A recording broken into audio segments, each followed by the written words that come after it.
Sa Quezon City naman, nagkabanggaan po ang isang motorsiklo at isang oil tanker. Patay ang babaeng angkas habang sugatan ang rider. Git po ng driver ng tanker, mabilis ang patakbo ng motor. Balitang hatid ni James Agustin.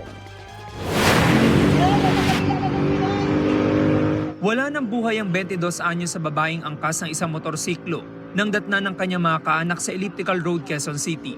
Ang motorsiklo na bangga umano ng oil tanker mag-aalauna na madaling araw kanina. Nagtamo ng galos sa kamay at paang motorcycle rider na kasintahan ng biktima. Hawak-hawak pa niya ang pares ng tsinelas ng kanyang girlfriend. Ang sakit. Sobrang sakit. Ayon sa rider, galing silang Valenzuela at patungo sa Quezon Memorial Circle na mangyari ang aksidente. Nandun na po kami sa tapat ng circle, liliko na lang po sana kami.